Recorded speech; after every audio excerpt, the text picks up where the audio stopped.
Good afternoon or good evening, depending on where you might be. My name is Kevin Michael Grace, and this is the KMG show for Thursday, February the 10th, 2022. This is the third in a series of COVID-free Thursdays.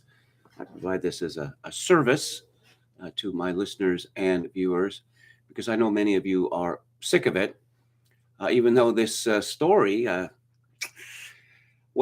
gets bigger and bigger and bigger. A famed Washington pundit suggested today that the Marines invade Canada. But I'm not going to talk about that today.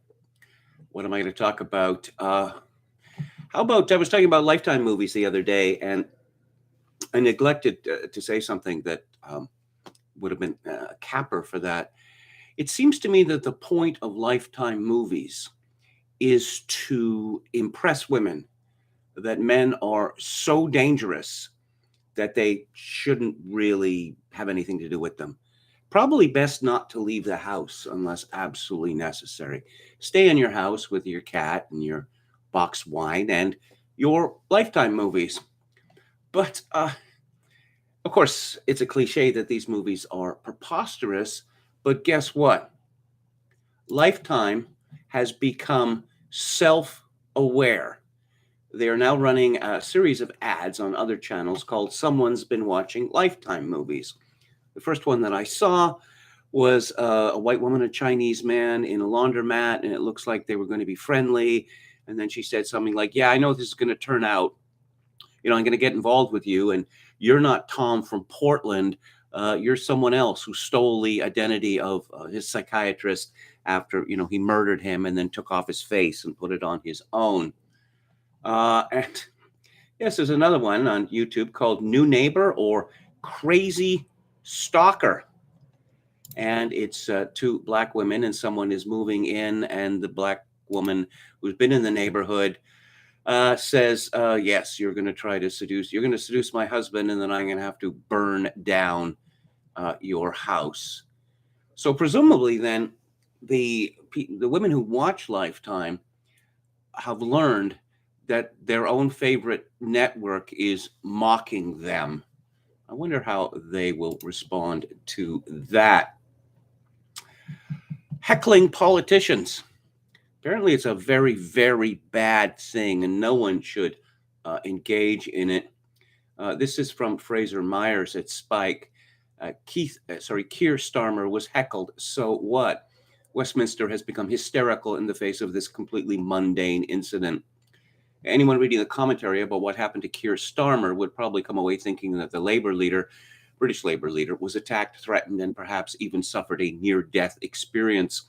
Hyperventilating MPs and journalists say Sir Keir was the victim of a targeted assault by the far right, incited, encouraged, and whipped up by the Prime Minister, no less.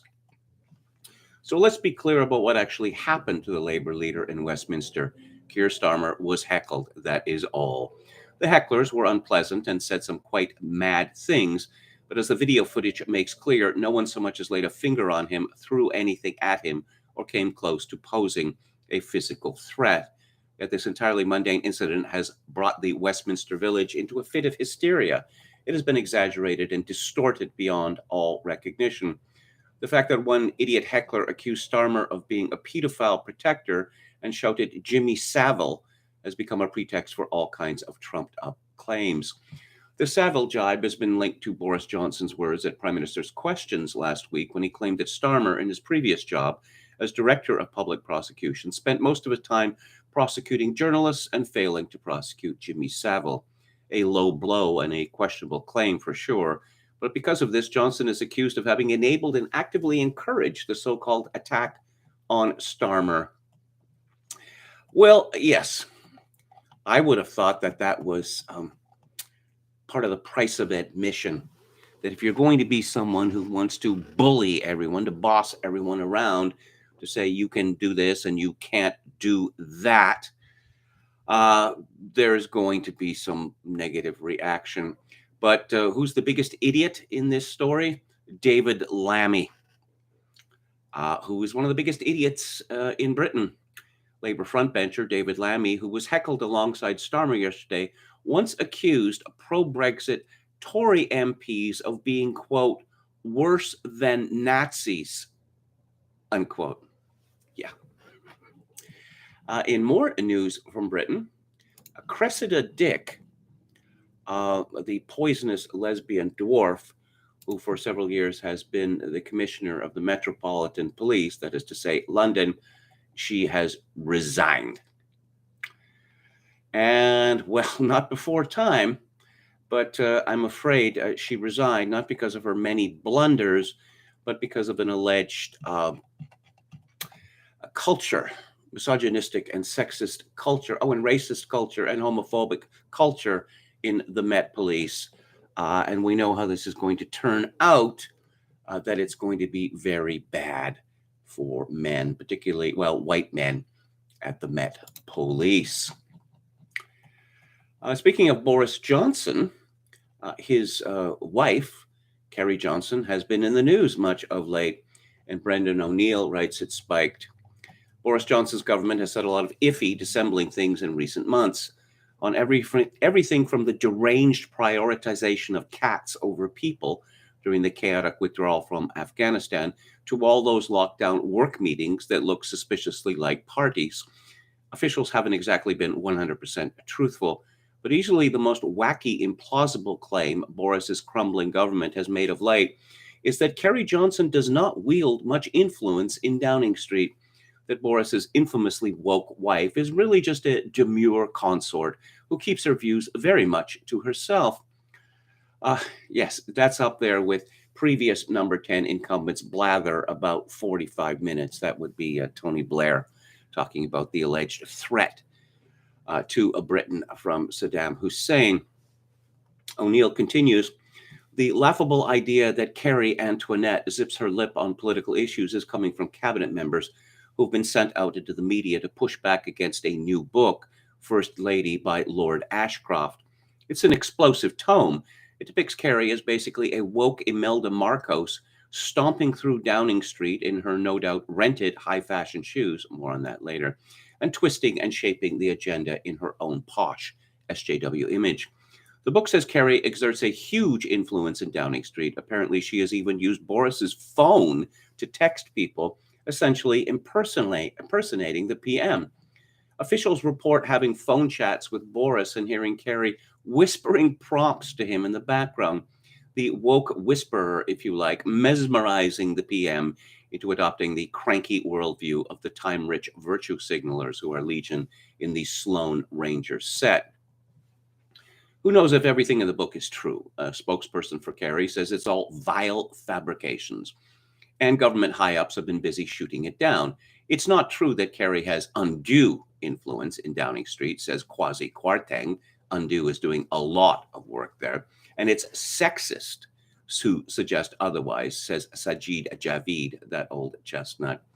Yet the idea that Carrie is just your average Downing Street consort, like a female Dennis Thatcher, quiet, hands-off, and content with pouring a scotch for the stressed-out PM, is clearly bunkum of the highest kind.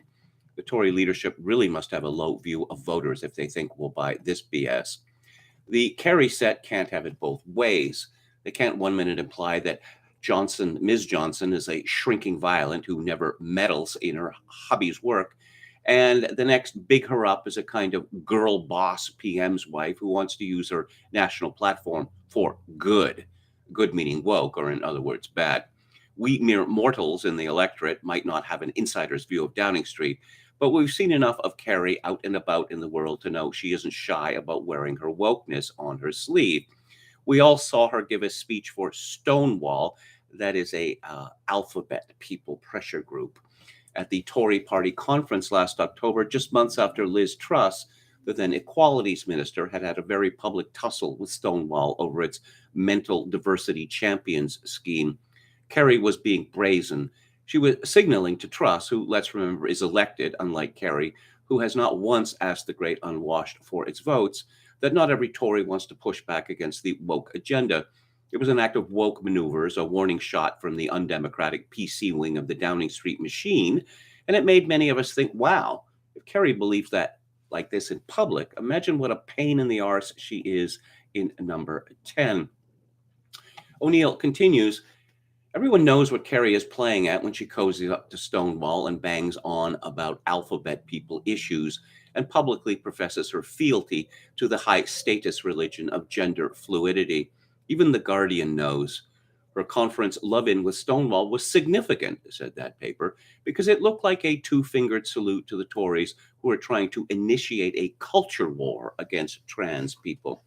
In other words, to those like Munira Mirza, who were charged with waging a war on woke and with restoring reason, normalcy, and scientific truth to public policy. Someone has certainly infused Downing Street with bonkers transpositions. If it wasn't Carrie whispering prompts that turned the once straight shooting Boris into a bewildered waffler of woke pieties who cannot even bring himself to say that only women have a cervix, then who was it? In that clip of him dodging the cervix question, Boris definitely looked like a bloke worried about getting a bollocking from Mrs. when he gets home. Other issues on which Carrie has very publicly signaled her virtue have also come to dominate Downing Street thinking. We know she's an eco-loon. Apparently, she has an eco-clique around her. She's an animal rights activist. She has taken part in Save the Whale protests. Now she's more focused on Save Big Dog. I don't know what that means. She rents her clothes. Apparently, this is a thing, which is the ultimate virtue play by Sloane Rangers in the 2020s. Your Hermes scarf cost £370. Well, mine's rented, darling. And Downing Street has definitely been greened. Boris has gone from being a loud and proud skeptic of eco-hysteria to sounding like an overgrown Greta Thunberg when he denounced the Industrial Revolution at COP26. Then there was the awful decision to withdraw a charity's cats and dogs from Afghanistan in place of human beings who were cowering in fear of the vengeful Taliban and still are. Apparently, Boris signed off on this, and some claim Carrie coaxed him to. If this is true, if people's lives were sacrificed to the woke narcissism of Britain's top power couple, it will make Partygate look like, well, a tea party in comparison. Cherchez la femme, as they say. And in a similar story, this is from the Daily Mail by Morgan Phillips and Rob Crilly. Rear Admiral Peter Vasily, the top U.S. commander in Kabul during the evacuation, said that the withdrawal was made more chaotic by people like First Lady Jill Biden, Pope Francis, the White House, and Congress calling in for special favors to help get out certain people. Yes, how can we make this fiasco even worse? Well, Dr. Jill to the rescue. Yes. Well, she seems to be the person, operating that puppet. This is from a 2,000-page report, which was released because of a FOIA request. The Army's lead investigator, Brigadier General Lance Curtis, asked Vasily whether it was true that First Lady Joe Biden and Pope Francis had called in to seek help for specific people who were in harm's way. That's accurate, Vasily confirmed. I was being contacted by representatives from the Holy See to assist the Italian military contingent in getting through groups of special interest to the Vatican. That is just one of many examples. Let's go to the chat. Chocokin666, hello, says, just a thought. You ever hear people complaining about Spanish colonialism in Mesoamerica? Did they not colonize genocidal imperial death cults who colonized every people in their general vicinity? I've talked about this, But the Mexicans have decided that they have nothing to do with the Spanish. Even though Mexico is run by a tiny elite, something like 8% of very light-skinned Mexicans who claim their entire descent from Spain, and they are not Indios, as they call them. Mexico pretends, Cortez, he was a horrible, horrible man. Well, for better or worse, Cortez is the founder of modern Mexico. Fun fact, there is not a single monument to Cortez, public monument to Cortez in the whole of Mexico. And Donna, the Malinche, they called her, is a great hate figure in Mexico. She is the Indian woman who became Cortez's mistress and provided him much assistance in dealing with the Indian tribes who became his allies against the Aztecs. Hello to Ann Run, Zen Master Football Analysis, Dan Jogakin 666, Jim Smith, hello, says KMG, the service is appreciated. Hello to Dan Allison, Palcaso 88, Dr. A Dead Name. Zen Master Football Analysis says, my idea for a Lifetime movie, a Thai woman pretends to be a lady boy to earn money, marries a foreigner, he finds out she is really a woman. Hello to David the Gnome and Head McNeck. Quachalango, hello, says, did you ever read that bestseller Azteca by Gary Jennings? No, I can't say that I have. Picasso 88 says, was watching random YouTube videos last night and an ad appeared for the Canadian Kids Helpline. Every kid in the school was black and a black girl said, I hope nobody touches my hair today. It would appear that black women have memed themselves into believing that that is true.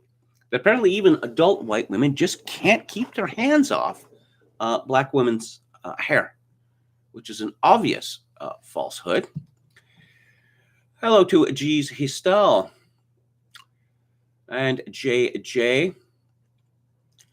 I'm not paying for premium. That's why I get ads on YouTube, says Palpcasso88. Well, I use the Brave browser, so I don't get those ads. Yes, David the Gnome makes the same suggestion. Zen Master says, did anyone else wonder if that undersea volcano near Tonga was another one of those military accidents? Nuclear submarine captain with questionable navigational skills. Jogakin 666 says, has anyone received their government-issued crack stem yet? Hello to David Wright. Palcasso88 says, I mostly watch YouTube on my Roku TV. Hello to Jeff Godley. And who else do we have here? Jeff Godley, no, don't. It's not necessary to do it. I will catch up on that right after the show, okay?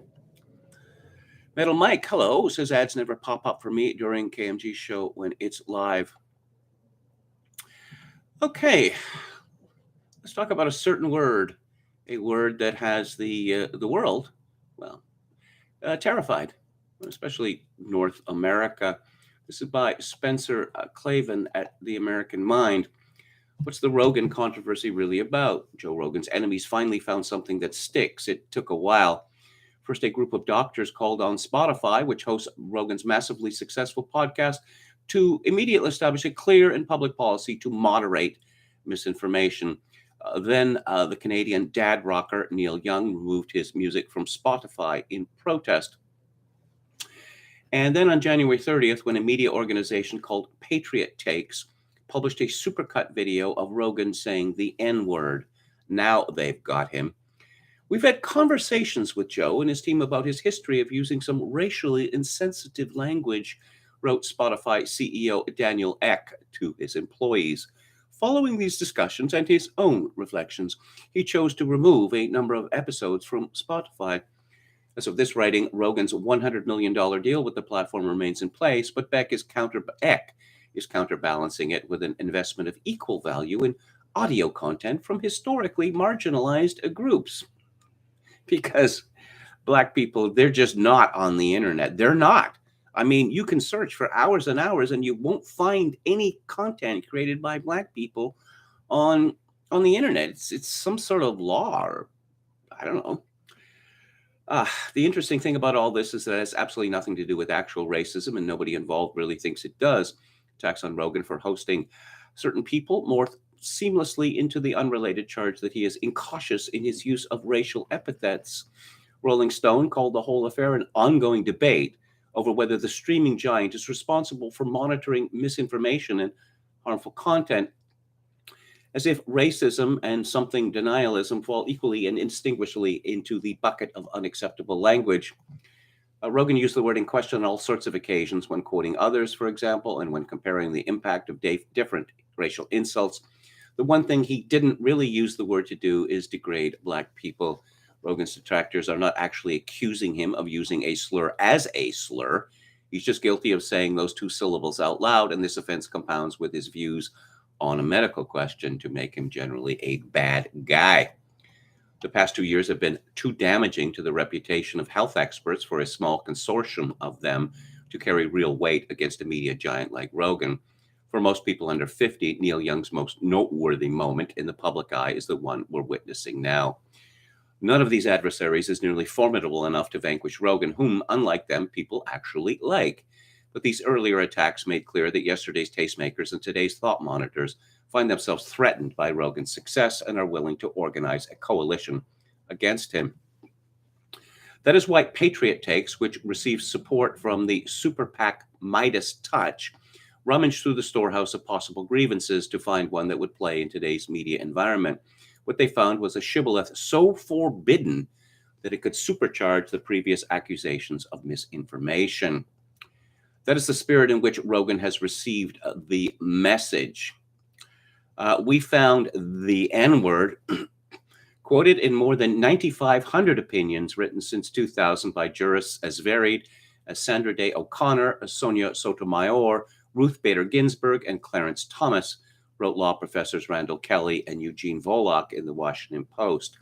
Now, though, to say the word while white under any circumstances in a quotation as an example via hyperlink is to invite high dudgeon and severe repercussions. Don't even say it under any context, said the musician India Arie.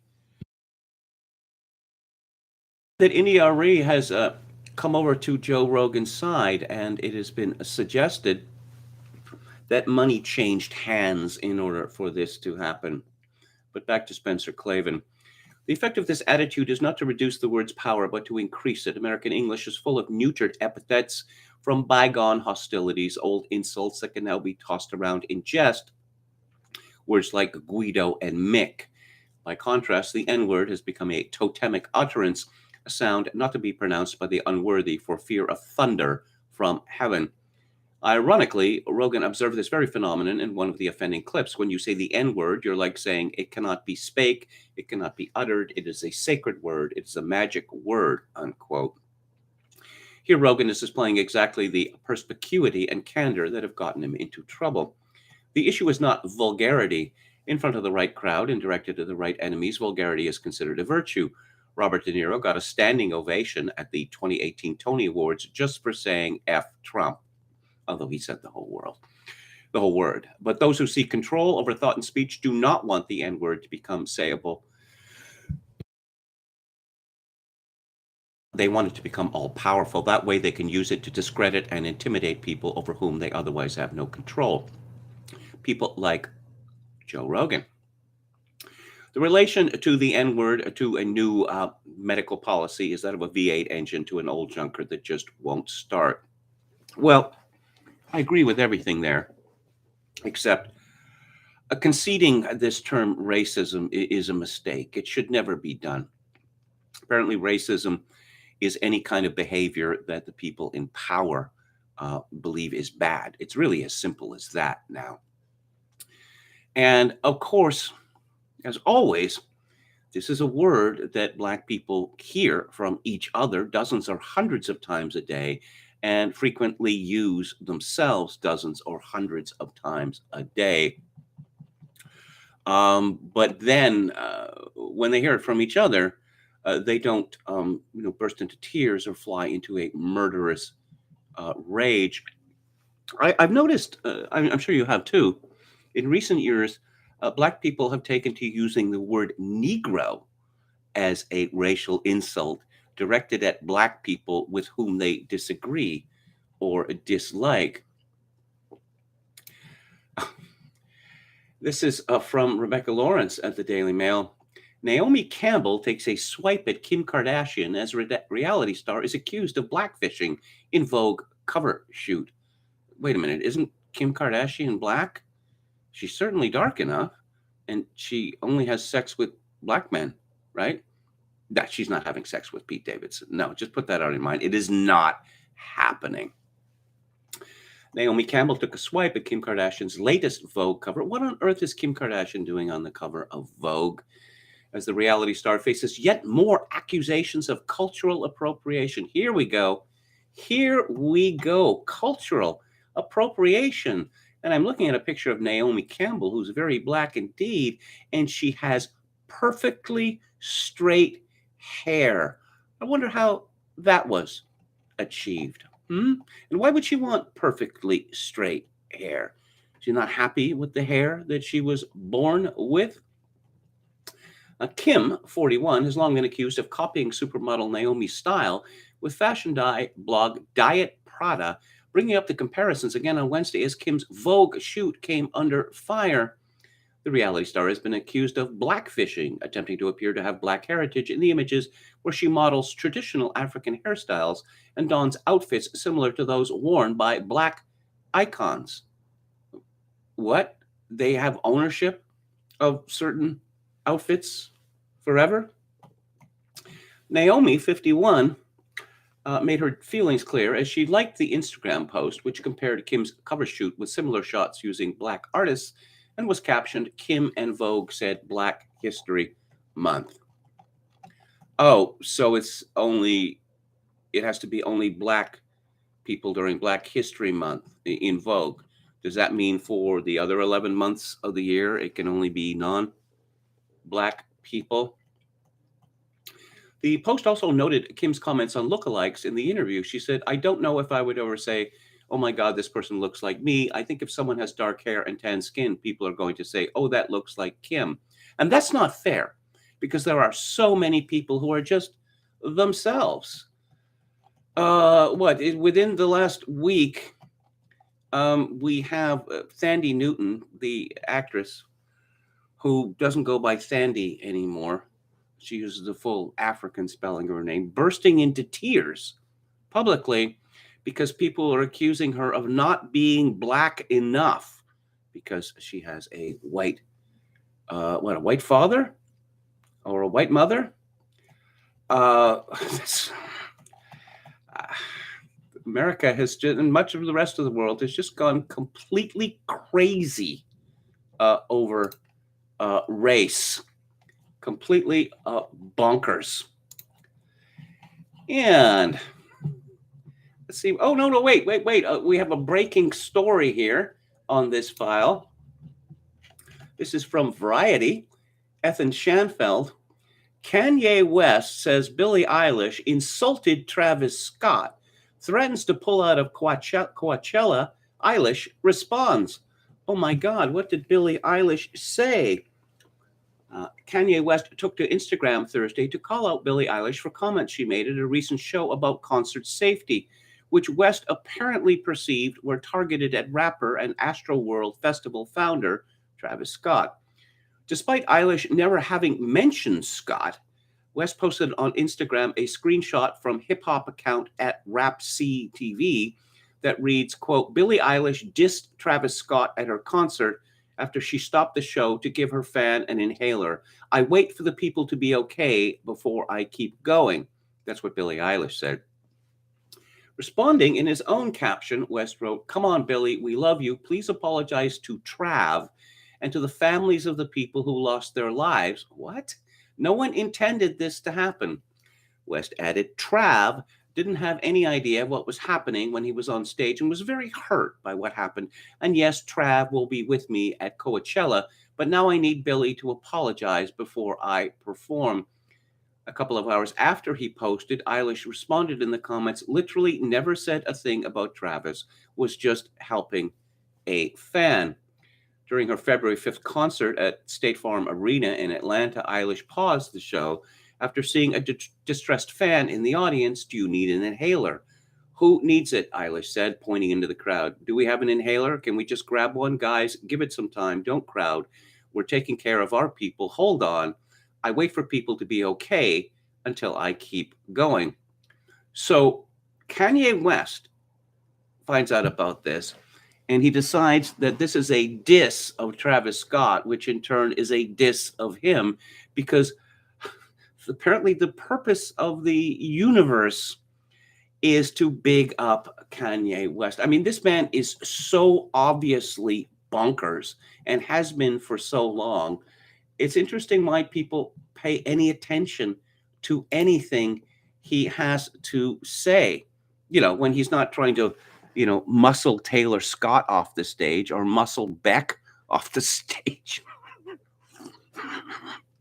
You've seen the video of Beck looking completely bewildered when this is happening on the Grammy stage. Like, who is this crazy man? I know it's Kanye West. I know he's crazy, but why is he doing this? It's a mystery, isn't it? And hang on just a sec. Speaking of crazy, that you're in trouble, or you should know if that you're in trouble if you are crazier than Al Sharpton. Again, from the Mail, Natasha Anderson and Alyssa Guzman. The left-wing New York Times reporting, creator of the controversial 1619 Project, blasted famed activist the Reverend Al Sharpton on Wednesday over his commentary about rampant petty theft in New York City. Nicole Hannah-Jones, whose 1619 Project initiative aims to reframe American history by placing the consequences of slavery at the center of the national narrative, accused the civil rights leader of, quote, legitimizing the carceral state, unquote. That means prisons, during a segment on MSNBC's Morning Joe, where he discussed an alleged steak theft at a Manhattan Trader Joe's. This drumbeat for continued mass incarceration is really horrific to watch, Hannah-Jones, 45, tweeted. A person stealing steak is not national news, and there have always been thefts from stores. This is how you legitimize the carceral state. Yes, there have always been thefts from stores, and men have always hit women. So maybe we should stop carrying on about that too. What do you think, Nicole Hannah-Jones? The carceral state originated from slave patrolling. What? It was designed to criminalize and incapacitate Black people. Attorney Chiamaka Echebiri argued in an essay published online by Georgetown Law. Activists argue that carceral state has systemically relegated Black people to cages and aims to enslave Black people instead of provide judges. You have noticed that a great many prominent Black Americans are not historically American. America is importing large numbers of people from Africa now. And of course, one looks at the Vice President of the United States, Kamala Harris, who is in no way American. I mean, she's not both of her parents were foreigners. She grew up in Westmount, Montreal. But no, she's a first. She's a first, and that's really important.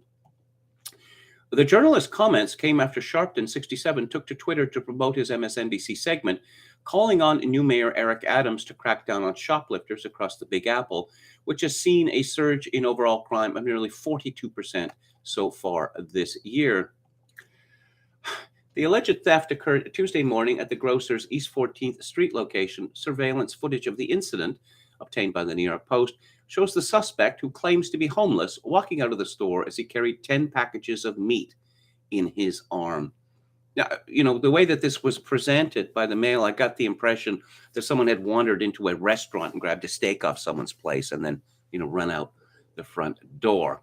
No, 10 packages of steak. That's an expensive shoplift. Sharpton, a Brooklyn native, also shared how he was seeing basic items like toothpaste being locked up at his local pharmacy because lawlessness in New York City is out of control. Eric, they're locking up my toothpaste, he said during Wednesday's broadcast as he gave a long and hard stare into the camera, naming Mayor Adams. You go into local pharmacies, Duane Reade or Rite Aid, any of them, and you got to get someone to assist you. They have the little button there. You hit the buzzer, the guy comes out and unlocks your toothpaste. We're talking about basic stuff here. I mean, seriously, in the United States, how much does a tube of Crest or Colgate with all this special features cost? $1? I mean, it would cost something like $1, right? And they have that locked up now? My word. Pharmacies like Duane Reade, CVS, and Rite Aid have always locked up certain items, such as razor blades. But as more and more thieves are looting the shelves, stores have begun putting up extra protection. A Rite Aid on Manhattan's Upper East Side will be closing due to brazen thieves hitting the store on multiple occasions. Shelves were already bare in the store, located at the corner of 80th Street and 2nd Avenue, but it will shut its doors for good February 15th, the manager told the Daily Mail last month, a day after a thief was caught on video boldly sauntering out with shopping bags full of stolen goods. But apparently, and there are pictures of empty shelves here in the Daily Mail story at that Rite Aid in the Upper East Side. Yeah, come on, shoplifting. Get used to it. I mean, everyone does it, right? Jerry's father said in Seinfeld, batteries, they're so expensive. No, not everyone shoplifts. And, okay, Brigitte Bardot is back in the news. This is from Shekhar Bhatia from the Mail. Now, Brigitte Bardot slams Kurt Zouma over cat-kicking videos. French animal rights activist 87 files legal action against imbecile West Ham defender as club loses second sponsor over scandal. But wait, I haven't mentioned the most important aspect of this story. Kurt Zouma is black.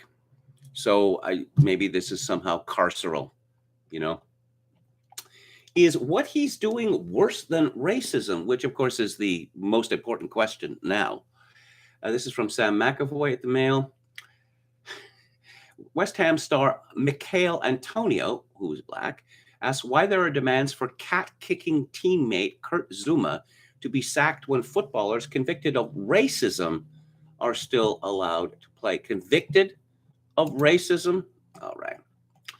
West Ham striker Michail Antonio has questioned why there are calls for teammate Kurt Zouma to be sacked for kicking and slapping a cat when footballers convicted of racism are still allowed to play professionally.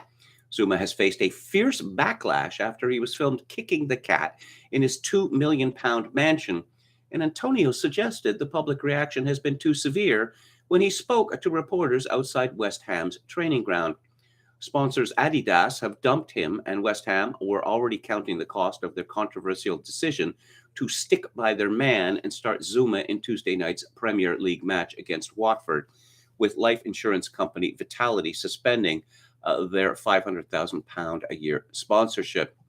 Today, Experience Kissimmee, the tourism authority for Osceola County in Florida, ended its sponsorship deal with the club. In a tweet, the organization simply said, Experience Kissimmee announced today that it has ended its sponsorship of West Ham United Football Club. Since the video was released on social media, Zouma has been hit with the maximum fine of 2 weeks' wages by his club, £250,000, which will be donated to animal welfare charities. West Ham teammate Antonio today questioned the fairness of the public response, asking why some footballers who have been convicted of racism, well, you know. I've got a question for you, Antonio responded when asked about Zouma's actions. Do you think what he's done is worse than racism? I'm not condoning a thing that he's done. I don't agree with the thing that he's done at all. But there's people that have been convicted in court for racism and that have played football afterwards. They got punished. They got an 8-game ban or something like that. But people are now calling for Zouma to be sacked, people to be sacked and lose their livelihood.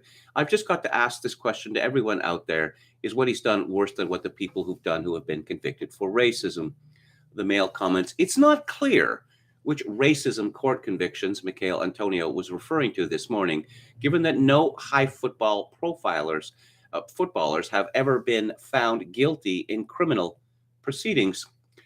In 2012, Chelsea and England star John Terry was cleared in court of racially abusing fellow footballer Anton Ferdinand after it was alleged he had described him as black and used extreme sexual swear words. Terry was, however, banned for 4 games by the FA, fined £220,000 and stripped of the England captaincy. And several other examples of punishments meted out to footballers who have used, let's say, racially prejudiced language. He is not going to be dropped from the West Ham squad unless it emerges that the cats were injured while in Zouma's care. They're going to knock down his door and check on the cats. I wonder whether Zouma has had the cats replaced yet. Perhaps he could claim that, they ran away. They ran back to where they used to live. The video was believed to have been filmed by Zouma's brother, Yoann, also a football player for Dagenham and Redbridge, who then uploaded it to Snapchat. Yeah, that is very low societal awareness there. Football, filming your brother kicking a cat or cats repeatedly, and everyone is laughing, and then posting that on Snapchat. Zouma apologized, saying, "I want to apologize for my actions. There are no excuses for my behavior, which I sincerely regret. I also want to say how deeply sorry I am to anyone who was upset by the video. I would like to assure everyone that our two cats are perfectly fine and healthy. They are loved and cherished by our entire family, and this behavior was an isolated incident that will not happen again." Well, I mean, one can only hope. I mean, these brothers, is their knowledge of Britain so scanty that they know that, as a rule, Britons are rather fond of cats? And here is a story from David Lauter at the LA Times. The nation's relentless culture wars appear to have taken a toll even on the NFL. Oh, even on the NFL, with a large number of Republicans saying they have soured on the league and expressing disapproval of its efforts to improve the treatment of Black players, a new Los Angeles Times Survey Monkey poll shows. So apparently, this polling company asked people, are you kind of fed up with the NFL because of its efforts to improve the treatment of Black players? Is that really the question they asked? I think that's what they call a loaded question. The poll found that just more than half of American adults say they regard themselves as fans, and an additional 15% say they're not fans, but plan to watch the Super Bowl, which will be played Sunday at Inglewood's SoFi Stadium between the Rams and Cincinnati Bengals.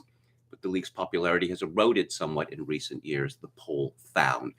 About 1/3 of those surveyed nationwide say they are less of a fan now than they were 5 years ago, compared to about 1 in 8 who said they are bigger fans now. The poll can't conclusively say why that decline has occurred, but two questions about the NFL's handling of issues involving race provide some strong hints.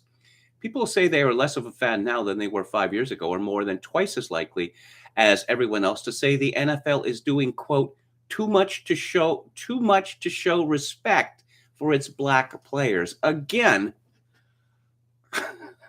is this normally how this polling company goes about its business? This is one of those questions, like, when did you stop beating your wife? The fact that so many people answered yes to this loaded question, that tells me just how much trouble the NFL is in. And, we're going to get to racist emojis in just a minute. Everything is racist now, even emojis. Oh, yeah. There's a picture here. I don't know where it comes from. It's on Twitter, of 3 grotesquely, morbidly obese women, 2 Black and 1 white. Someone called Harriet Tubman's sister tweeted, "Now hear me out. I wish I could say this is sexy, but it's not. I'm not the slightest bit interested. We need to stop promoting obesity. And it's not to body shame either, so save the think pieces." And right back, block me back, ho, responded, "How is this promoting obesity?" Yeah, it's a puzzler. In what way are they telling people to be obese? Or they just obese and visible, and that's a problem for you? Oh, I should mention they are, both of these women are wearing bikinis. And bingo, they're comfortable in their skin, and people hate that. Fat people aren't allowed to feel sexy and beautiful like everyone else because they're not like everyone else. Yes, we're being memed into believing that someone like Lizzo is sexually attractive. I suppose she's sexually attractive to a relative handful of perverts, but she makes most men feel somewhat sick. But no, let's just put morbidly obese women on Calvin Klein ads, say, because you can be fit at any weight. Well, no, you can't actually. But it's interesting, in the last 2 years where we just had this obsessive interest in health, that at the same time, the body acceptance movement goes from strength to strength. Some non binary person on Twitter called DIJ Saint Laurent.Fiat tweeted, I really wish men could explore their sexuality more. Like the stigma for them is so much worse. Sexuality is an effing spectrum. It's 2022. Get the F over it. And then I looked at a picture of this non binary person, self described as Toronto rap legend. And it seems pretty obvious that this person of whatever gender is upset that men do not want to have sex with that person. And as I like to point out today, the personal is not only the political, it is the sociological as well. This is from Steve Watson at Summit News. In another example of the establishment's left's obsessive grift with race and social segregation, publicly funded National Public Radio published a story claiming that if you use the wrong color emoji in text messages in relation to your own skin color, you are probably a racist. In the article titled, Which Skin Color Emoji Should You Use? The answer can be more complex than you think. Writers Alejandra Marquez, Jansa Patrick Jaron Watananan, which is a name apparently, and Asma Khalid, it took 3 of them to take on this weighty subject, argue that choosing to use a yellow emoji rather than a white, brown, or black one is the neutral option that will leave the respondent free to focus on the message rather than race. Of course, any rational person wouldn't immediately see an emoji in a text and start thinking about race. Not these taxpayer-funded hacks, though. Watson continued, they even went around interviewing people for the piece. One interviewee said, I present as very pale, very light-skinned, and if I use the white emoji, I feel like I'm betraying the part of myself that's Filipino. Another day, another senseless tragedy.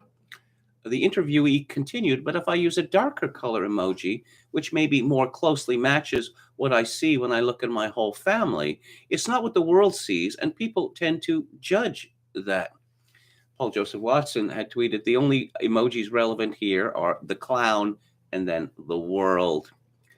The article suggests that choosing a specific color emoji can be a simple texting shortcome for some, but for others, it opens a complex conversation about race and identity. For who? Grifters writing for NPR and the mentally ill? Sarai Cole, an opera singer in Germany, yes, they interviewed someone in Germany for this too, stated, I have some friends who use the brown ones too, but they are not brown themselves. This confuses me. She was not offended when a non-brown friend used a dark emoji, the article states, adding she just would like to understand why. The nonsense continues. Zara Rahman, a researcher and writer in Berlin, argues that the skin tone emojis make white people confront their race as people of color often have to do. I don't know about you, but when I see a bunch of emojis on a tweet, I don't even notice them. I just read past them. Robin adds, I think it's more one of those places where we just have to think about who we are and how we want to represent our identities. And maybe it does change depending on the season, depending on the context, unquote. Watson comments, what? Yeah. Is NPR trolling us now? Is that what they consider their job to be? Because you know that even if it, even if it wasn't true that people are bent out of shape by the color emoji conundrum, after reading this article or hearing it mentioned on NPR or reading about it on Twitter or elsewhere, a bunch of people are going to actually make this an issue. I mean, you can guarantee that. And let's go to the chat. Metal Mike says, ha ha ha, Rear Admiral. Shogun 666 says, I read that piece on the Aztecs by that Mexican National Socialist who has the blog at the end of the West or something like that. David the Gnome says, in my limited experience, watching American advertising is like being in the classroom with some neon-haired Prague woman. Okay. Standing? Who are we standing here? I was talking yesterday about people standing Michael Jackson. Apparently, this movie, this officially family-approved movie, which is being produced by Lionsgate, which is one of the biggest names in the business, is not going to have anything in it at all about, little boys, and probably won't have anything in it about you're a black man and you somehow decided to use cosmetic surgery to become a white man, and you had so many operations on your nose that journalists were joking that it was held on with magnets. And I guess they won't talk about that scene where he dangles his newborn. Well, it wasn't his child. He managed to procure two children somehow, dangling a newborn child over a balcony, because that's what a normal person would do. Hello to Gordon Azazio. Berkin Sultanov says Ukraine should be thankful Mother Russia wants her back.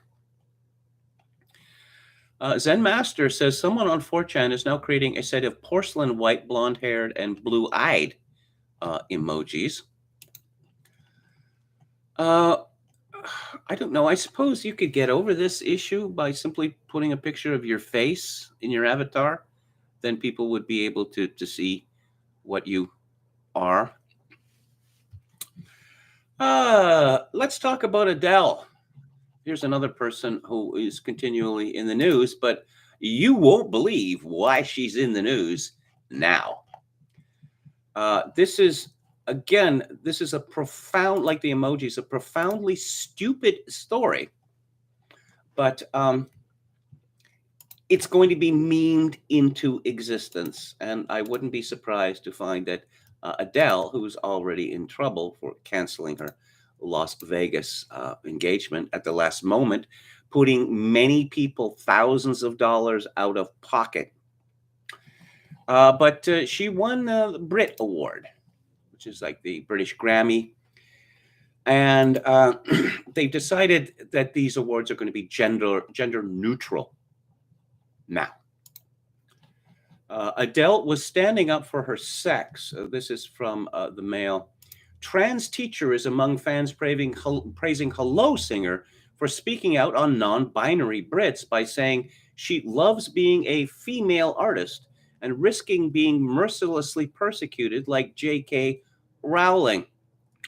There were cheers at the O2 Arena in London as she said she's a female artist, adding, "I'm really proud of us." What, you're proud of women? You're proud of half the human race? Yeah, I guess Adele is the first female musician to ever become, rich and famous. Yeah, they weren't allowed before her. Picking up Artist of the Year in London, Adele said to huge cheers from the crowd, "I love being an artist, I really do, and I genuinely can't believe that it's my job. Also, I would say, I understand why the name of this award has changed, but I really love being a woman and being a female artist. I do. I'm really proud of it. I really, really am," unquote. But Adele, who has courted controversy among her fan base by sensationally canceling her Vegas residency last month, has now found herself at the center of a storm between transgender rights activists and feminists over her remarks. Some have vowed to boycott her music, claiming that she offended non binary people and branded her a TERF, a derogatory term for a feminist who excludes the rights of transgender women, also being used against the singer's friend J.K. Rowling. Well, actually, this TERF term came about after lesbians realized that they were being pressured into having sex with trans women and decided, no, we are not going to be bullied into having sex because someone who's been a woman for a week says you must do that. However, women's rights groups praised her stance, with the charity Safeguard Women and Girls saying, yes, women are part of society. Yeah, okay. That's kind of a shock. I thought 50% actually, really, I thought it was closer to 5 or something. Adele, you make every woman I know proud. You're an inspiration to many of what can be achieved. Uh, who's being canceled here? Women are being canceled here. Boris Johnson says, no, I don't want to cervix. No. Yeah. And, front havers. And, men can deliver babies. Of course they can. Men can menstruate. Men can breastfeed. I mean, it would be outrageous and transphobic to suggest otherwise. The trans people like to claim that they are being erased. No, they are projecting. What is happening is actually the opposite. Women are being erased. And the very term woman is now seen to be derogatory, remarkably. There is a piece in The Spectator about this by Debbie Hayton. Adele is right to take a pop at gender-neutral awards. Ditching separate gongs for men and women isn't a sign of progress. Adele's triumph at the Brits last night is splashed all over the internet. She won Best Song, Best Album, and Best Female Artist. Officially, however, she was just the best artist. The male and female categories are now genderless in order to include Sam Smith and other self-proclaimed non-binary musicians. But Adele's acceptance speech for Best Artist perfectly summed up this nonsense. Yes, we need to be inclusive, but male and female included everyone already. Dismantling the boundary between the sexes serves only to save costs. There is now one award instead of 2. This means fewer gongs to go around, which means fewer talented musicians get their chance in the limelight. And it also creates a headache for organizers to ensure that both sexes are fairly represented from year to year. After Adele's triumph, should the award be handed to a man next year? That at least seems unlikely. And while you will see few tears shed for men missing out on a prize, it's hard to argue that the shift towards gender neutrality is a mark of progress. At least Adele appears to understand that. But for her decision to celebrate the fact that she is a woman, she has inevitably come in for some flack. Adele has been labeled a TERF, or trans exclusionary radical feminist, online. TERF, of course, is the slur thrown at women who stand up for their sex. Ignore the acronym itself, think witch, and you will get the idea. Much may have changed over the past 400 years, but human nature remains the same. J.K. Rowling, Rosie Duffield, Kathleen Stock, and other women have also had that label thrown at them. These talented women have been pursued and persecuted mercilessly simply for standing up for their sex. I said women deliberately. Whatever the thought police might want us to believe, they certainly know the difference between men and women when they unleash their attacks. Okay. Again, this is going to, people are going to hear, someone's going to tell them, they're going to see it, on the internet somewhere. Adele is just as bad as J.K. Rowling. And I suspect that what we're going to get from Adele is many, many months of her groveling and just proclaiming to the world how much she loves trans people. I mean, and you can bet on that too. Oh, in the Collapse of Civilization file, this is from Natasha Anderson at the Mail. I get paid to be homeless in San Francisco. It takes one phone call. A self-proclaimed old school junkie who moved from Texas to San Francisco because it's effing easy to be homeless there claims he's being paid by the city government to live on the streets, getting $620 in cash per month and hundreds of food stamps while he sells Narcan and enjoys Amazon Prime and Netflix on his phone. This right now is literally by choice, literally by choice. If we're going to be realistic, they pay you to be homeless here. James, a homeless man with face tattoos who has been living in San Francisco since June, told Michael Schellenberger, author of San Francisco, a book about how the city's progressive leaders are worsening homelessness, inequality, and crime. James said it took only one phone call to receive government assistance, including hundreds in cash and food stamps worth approximately $100, and notes that the free money is a motivation to remain homeless. Effing phone call, bro. 200 food stamps and 620 cash a month. Forget about it. Why wouldn't I do it? You know, it's effing free money, dude. Why would I want to pay rent? I'm not doing shit. I've got a effing cell phone that I have with Amazon Prime and Netflix on. Well, he is living the dream. Is he not? The interview comes as the city's homelessness and drug problems have worsened amid the national opioid crisis that escalated over the course of the pandemic.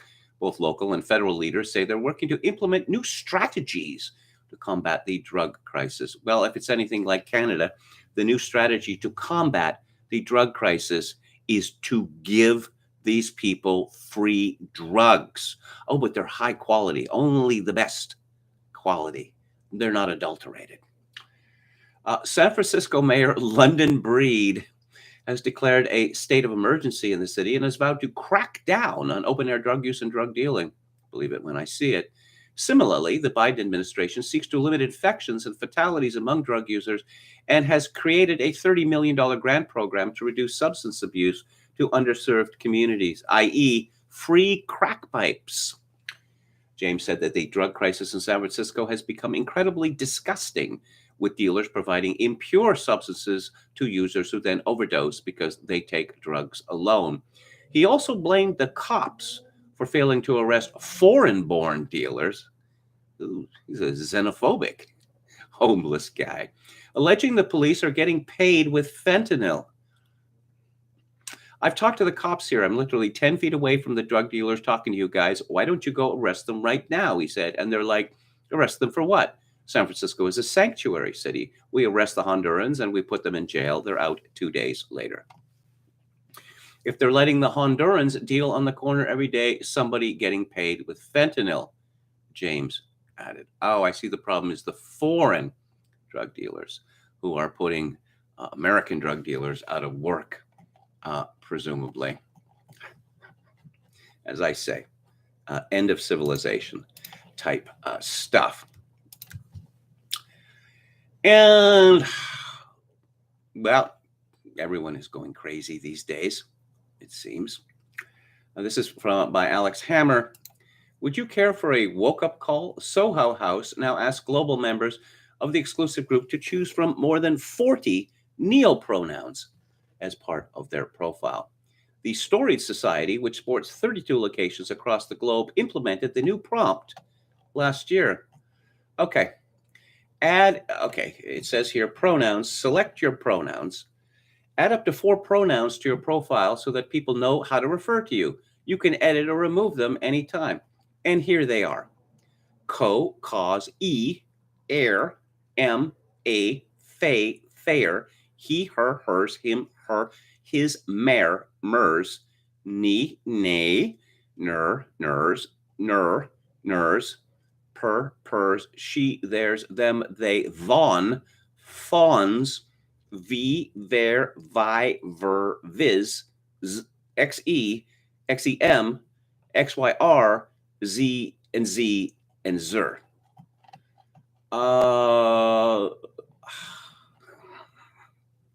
Again, are they trolling us? Let's talk about a more serious topic, inflation. You remember that thing that is not happening, but is definitely happening?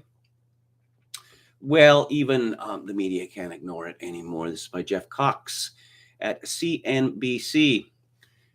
Inflation surges 7.5% on an annual basis, even more than expected and highest since 1982. Core inflation rose 6%, which was also a notch above expectations. Real earnings for workers increased just 0.1% on the month when accounting for inflation. Weekly jobless claims declined to 223,000, below the 230,000 estimate, unlike in Canada. It's had a very, very bad jobs month in January.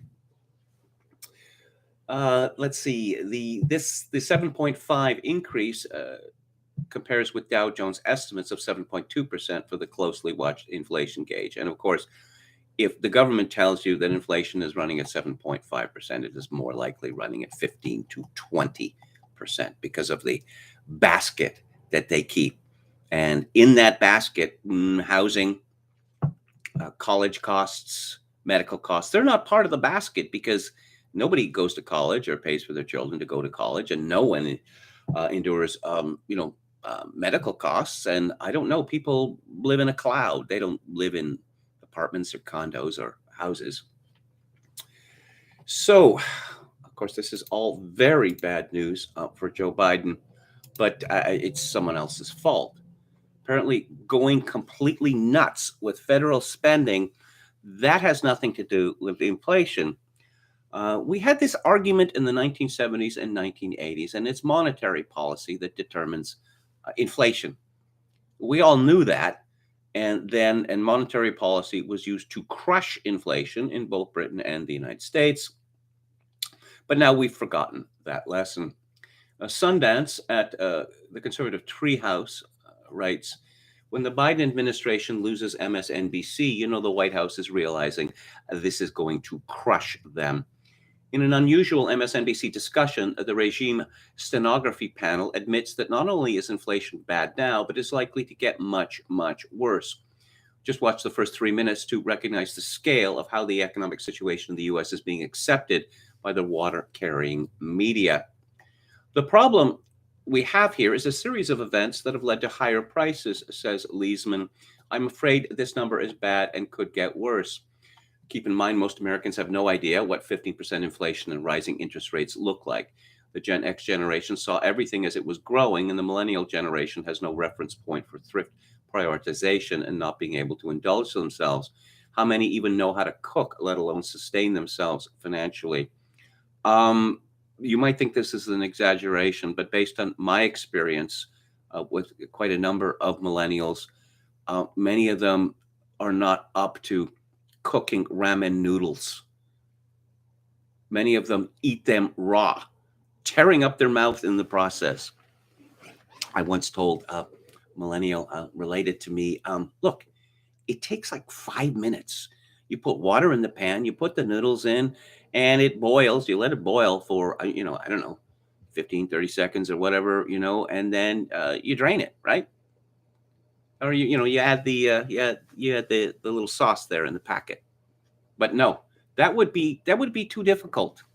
And I don't know, it might start a fire or something, or you might get burned.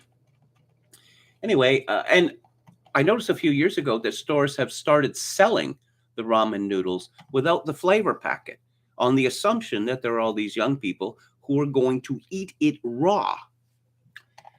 But Sundance continues, yes, things are bad now, but almost every person in the progressive leftist Occupy Antifa side of the political divide have no concept of what is about to happen. It is going to be really interesting to watch how the 20 to 40-year-old age groups respond to a new era of economic scarcity. The ideological Obama crew have really pushed Joe Biden into the furnace. Well, economic scarcity, the boomers lived through the 1973 oil shock and the 1979 oil shock. But that was a long, long time ago. I don't know why you would want to single out millennials and Zoomers for being detached from reality, because in many ways, the boomers are more detached from reality than any other group. And on a similar subject, there's a piece here by Kevin Cochran, an American thinker, called Biden's Oil Nightmare.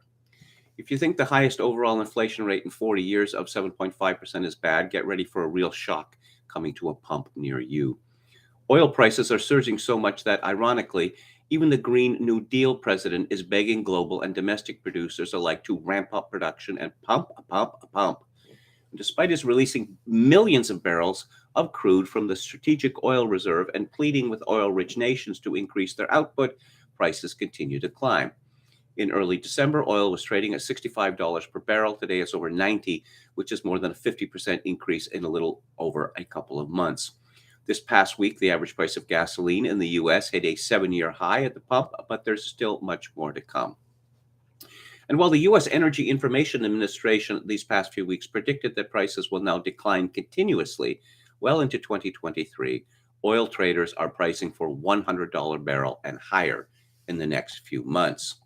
I should point out at this point that $100 per barrel and higher in the next few months will lead to economic collapse. I mean, it's like Kunstler points out. I mean, there's a point, there's a sweet spot for the price of oil. If the price gets significantly lower than that, the oil producers stop production or go out of business. If it moves significantly higher than that, then the economy seizes up. The go-to scapegoat for every problem the administration faces seems to be COVID, and it's not at all different with this self-imposed oil crisis. Yes, demand for petroleum did drop at the peak, and by peak, think a year ago. This brief pause in demand held oil prices down, but not for long and not enough to cause producers to shutter production. No, the reduction in domestic pumping has nothing to do with virology and everything to do with politics. Imagine being the CEO of an oil company listening to the past year of antagonism from the Biden crowd, canceling the Keystone XL pipeline, suspending new drilling leases on federal land, and pledging to reduce U.S. carbon emission by 50% in the next 7 years. Would you commit millions, nay, billions of dollars to drilling and developing oil fields? Nope. And that's why domestic production is down 1.2 million barrels per day over the past months. Meanwhile, in the for thee but not for me world we live in, the administration hammers the domestic oil industry but begs OPEC nations to increase oil production. And while OPEC is committed to a $400,000 barrel per day increase, fulfilling that commitment is problematic. Only the Saudis have that level of excess capacity, and currently they aren't particularly keen to help us out. Russian oil infrastructure is decaying and can't ramp up appreciatively, while political upheavals are interrupting production with big producers like Nigeria and Kazakhstan. Well, the administration's hapless energy secretary, Jennifer Granholm, laughed off a question in November about increasing U.S. production with a glib and erroneous response that OPEC and the global market set production. She is now imploring the domestic industry to get your rig count up. Why the sudden turnaround? Simple.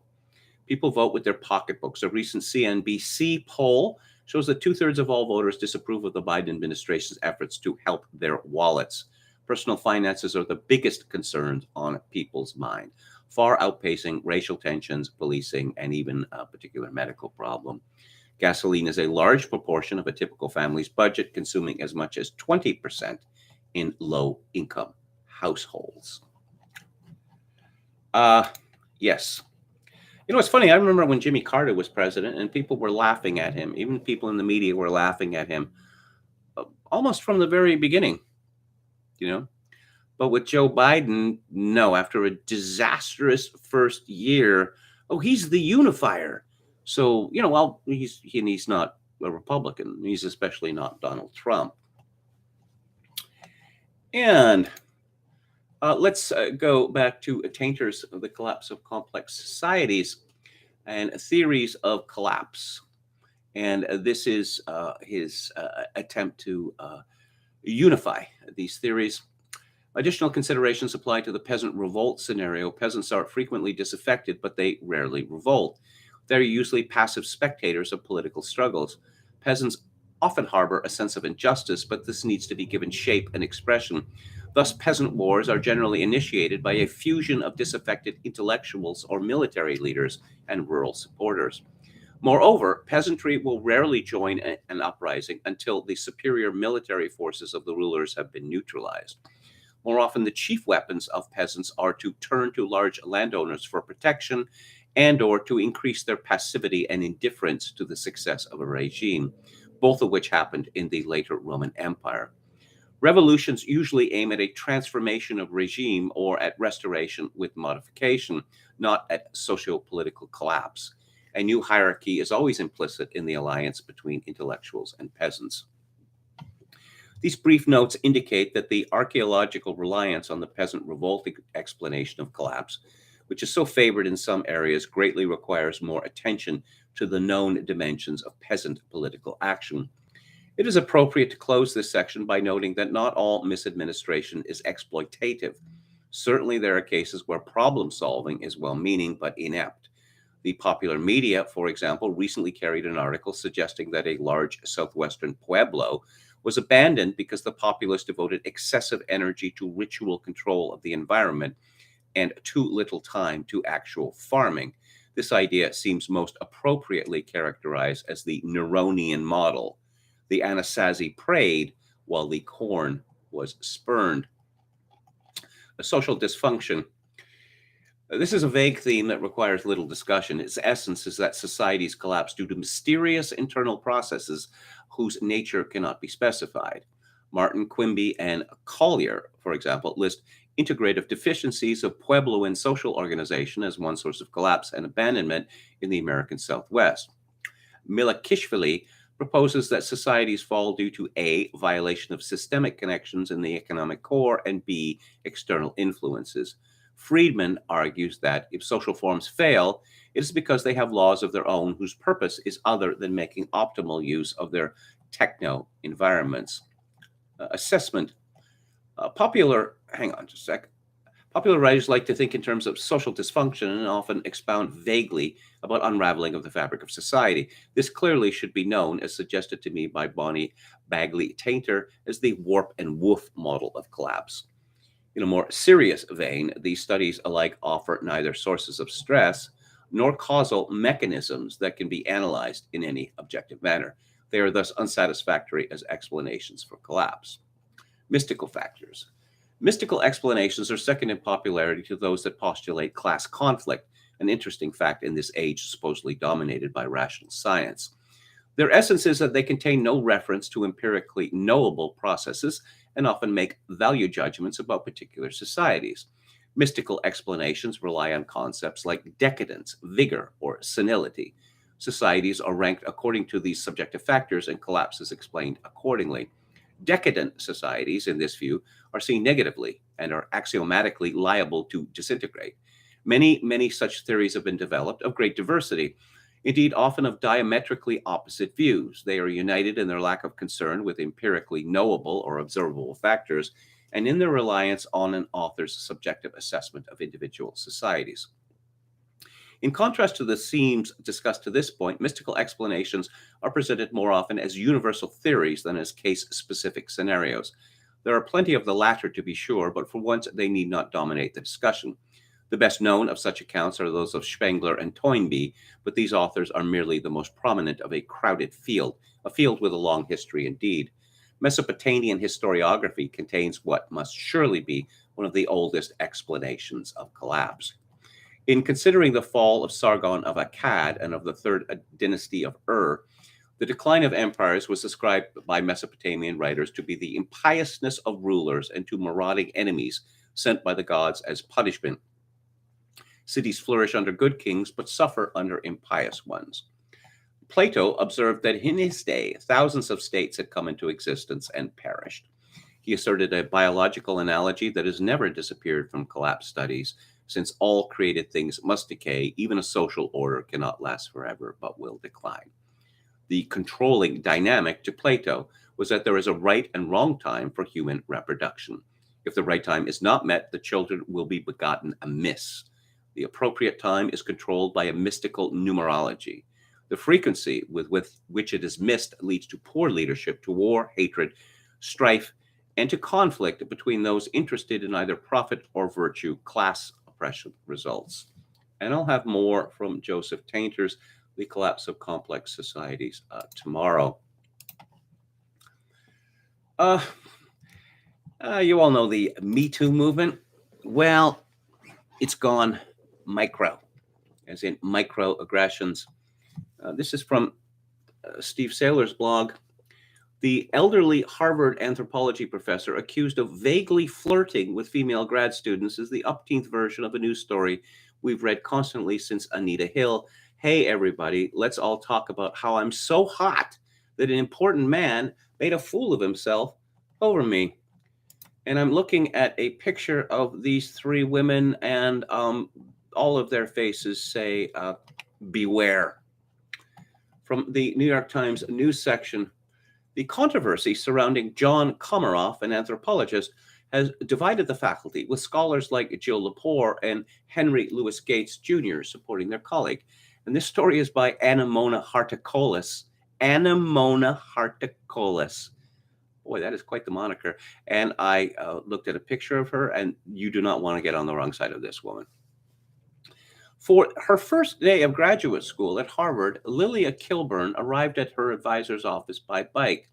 She said she felt a tremor of discomfort when the advisor, John Komaroff, a respected anthropologist and an expert on South Africa, complimented her on her helmet. She remembered, she said later in an interview, how he had planted a kiss on her mouth during another campus visit. So she told him that she had gone on a trip with her partner that summer, she said, and made a point of using female pronouns to describe her partner to deflect unwanted attention. Sounds very heteronormative, doesn't it? Well, what are female pronouns? In the interview, she recalled how Dr. Komaroff launched into a harangue about how she could be subjected to corrective rape or even killed if she were seen in a lesbian relationship in certain parts of Africa. But he said it with a tone of enjoyment, Ms. Kilburn said, adding, this was not normal office hours advice. On Tuesday, Kilburn and two other female graduate students filed a lawsuit in Boston federal court against Harvard University, accusing the university of both ignoring allegations that Komaroff had sexually harassed students for years and of allowing him to intimidate students by threatening their academic careers if they reported him. The rape comments that Kilburn said he made are a centerpiece of the lawsuit. Lawyers for Komaroff disputed the accusations against him.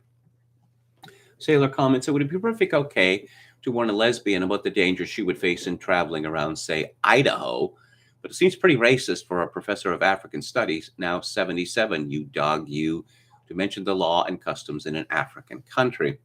As we all know, famous anthropologists such as feminist heroine Margaret Mead always followed a strict vow of nun-like chastity around others in their undefiled profession. In the entire history of the profession of anthropology, there is absolutely no taint of a suggestion that anthropologists ever get bored, lonely, and horny. And don't get me started on extolling the sobriety and sexual purity of archaeologists. It's got to the point now where I think that if a professor, if a student wants to talk to a professor, or a professor wants to talk to a student, this is a female student we're talking about, it should be done in an office with an open door, with a tape recorder on, or perhaps a audiovisual setup, so that you get both parties and you can see them and you can hear them talking at all the time. Alternatively, I suppose we could return to the segregated by sex model of education. Bring back women's only colleges like the Seven Sisters. And oh boy, the question that everyone has been asking in my country after the defenestration of Conservative Party leader Erin O'Toole by his caucus is, how does this affect the alphabet people? Yes. And Dale Smith goes there in Extra yesterday. What does Erin O'Toole's ousting mean for alphabet people communities? The Conservative Party's internal turmoil may doom any chance of a sincere queer and trans ally. What about those people who identify as gay or lesbian but don't identify as queer? What about them? Not very inclusive, are you, Dale Smith? And just let me bump up the size of this article. Essentially what it is, I don't know, let's see, 700 words of moaning that, yes, Erin O'Toole bent over backwards to show just how much he loves the alphabet people, but too late and $1 short. Yes, he writes, O'Toole made a big show of outreach to the alphabet people communities on the night he was elected as party leader, saying that he wanted more people to see a conservative when they look in the mirror. but his record as an advocate for the queer and trans communities is spotty at best and was used as a wedge by O'Toole right up until the very end. O'Toole won his second leadership campaign in 2020 by courting social conservative votes in the party after casting himself as a true blue conservative, and he moderated his declared support for the queer and trans communities through that lens on a regular basis. For example, he made his attendance at any pride parades conditional on them allowing police to also march in uniform. Does it need to be said that an ally who imposes conditions is not really an ally? He also made a production of supporting fellow leadership candidate Derek Sloan, arguing against the caucus expelling him for racist comments he made about Theresa Tam, Canada's chief public health officer. I thought wasn't okay. People have been saying for the last 2 years, or rumoring or joking, that Theresa Tam was identified at birth as a man. I'm sure it's nonsense. So, yes, after O'Toole secured the leadership, he found the first available excuse to give Sloan the boot, which is a bad thing because a good thing was done for the wrong reason. Later, last Pride, O'Toole released a video that had all of the sincerity of a corporate pride video and spent the month having MPs Michelle Rempel-Garner and Eric Duncan push the federal government on the blood donation deferral period for men who have sex with men and some trans people. The tactic relied on the false notion that the Liberals had simply neglected to implement such a policy. So, Erin O'Toole attempts to bully Canadian blood services into forcing male homosexuals to give blood at any time for any reason. But somehow that's a bad thing because he was doing it for the wrong reason. Let's see, O'Toole tacitly supported this for weeks, carrying on a campaign of concern trolling that wound up showcasing a number of MPs going to bat for the discredited practice of conversion therapy. That delayed the bill until the very end of the session, where O'Toole declared it a free vote. The majority of his party voted against it. It was passed without enough time for the Senate to adequately consider it over the summer. This happens all the time in Canada. When the bill returned following the election, where O'Toole's support for the alphabet people communities was tepid and beset by contradiction, the Conservatives did ensure it passed at all stages with no debate, claiming this was about denying the Liberals another wedge issue. Yes, he bullied his caucus into, a unanimous vote, a voice vote, where no one was allowed to make an objection. But he's apparently just not strong enough ally.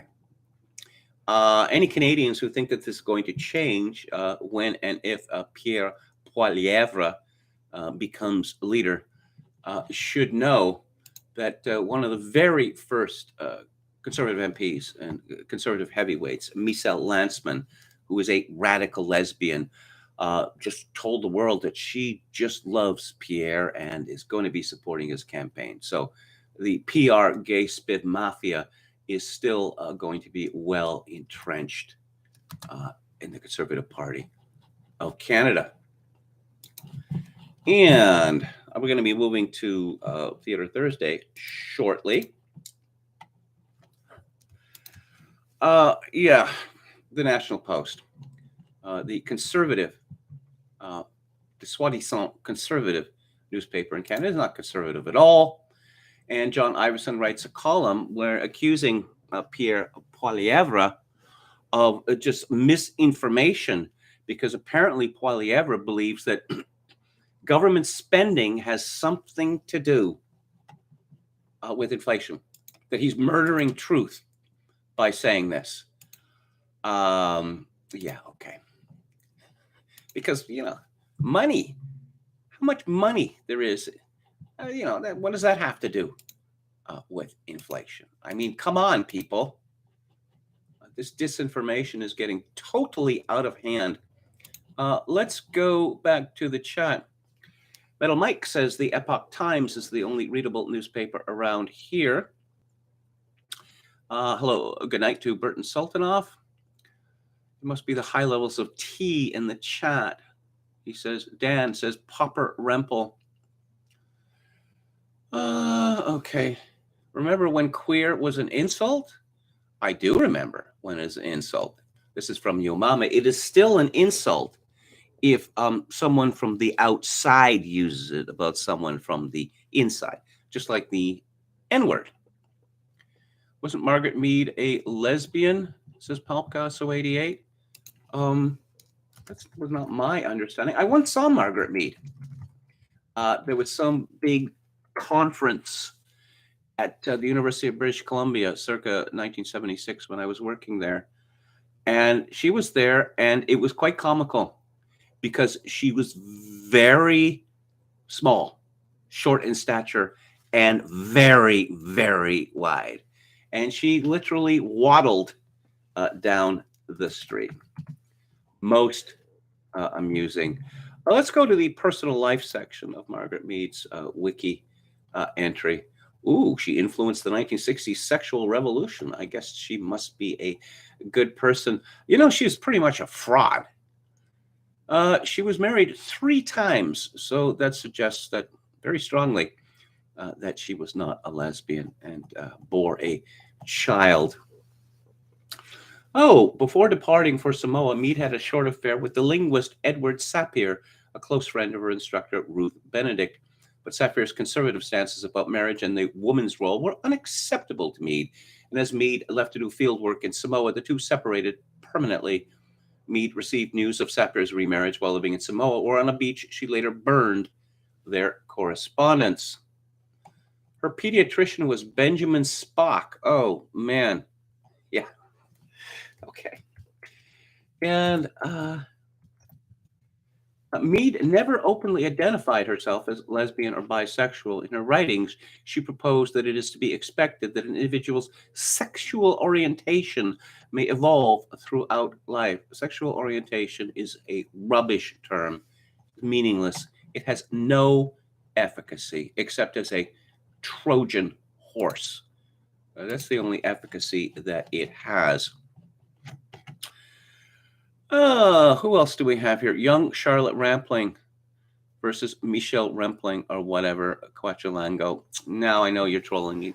Young Charlotte Rampling was one of the most beautiful women in the history of cinema. Who else do we got? I have a business idea. How about a BLM cookbook, says Birkin Sultanov. Only millennial women don't cook, says David the Gnome. Gordon Ozazio says, I know millennials who cook their asses off. You know, this has become a big class marker. That it used to be that women learned how to cook from their mothers. But then when mothers went into the workforce and they stopped cooking, or, you know, we're just going to take something and heat it up in the microwave, then their daughters did not receive instruction. But no, the foodies, when you hear someone describe himself or herself as a foodie, what this person is saying, I am of a higher class. You lumpen proles who fill your bellies with prole swill from McDonald's or Burger King or whatever. Yes. You are to be pitied, perhaps, but never taken seriously. Sandmaster Football Analysis says, I add fresh tiger prawns sauteed in butter and garlic to my seafood pot noodle. Young people nowadays make me long for a war and a draft, especially millennials. Well, you remember when Bart Simpson was watching one of these ironic recreations of the cartoon, you know, how a bill becomes a law. Bart Simpson said, we need another war to thin out their numbers. David says, eating a ramen packet raw is fine. I've done it 1,000,000 times. Gordon Azazio says, conservatives need to understand that Carter brought inflation under control, not Reagan. Well, I guess he did appoint Paul Volcker as chairman of the Fed. Sounded like KMG was speaking in tongues for a moment. Oh, I don't know why that would be. But let's move on. And you're going to have to bear with me for a minute when I open some tabs, because I don't like too many tabs open on my computer when I'm doing this live stream, because it has caused buffering issues in the past. And the movie that I'm going to talk about today is a documentary. I'm trying to remember if I discussed any documentaries on Theater Thursday. Senna, I suppose. And this is a documentary directed by a woman called Barbara Koppel, born in 1946. And the movie came out in 1976, and it is called Harlan County, USA. And it is somewhat cinema verite, a documentary about the United Mine Workers of America strike against mines owned by Duke Power. And right off the top, I will tell you that this is one of the finest documentaries I have ever seen, and an absolutely outstanding film. There's no narration in this film, and pretty much, what we see, documentaries. Oh, here's a talking head. Here's a talking head. Here's a talking head. I don't like that. Also, this documentary plays some tricks with chronology, but that doesn't particularly bother me because the diversions from the present day are used to talk about the history of the UMW or describe conditions for coal miners throughout the ages. This was shot, on location in Harlan County, Kentucky. And one of the things that so impressed me about this is how close Barbara Koppel and her crew got to what was going on the picket lines,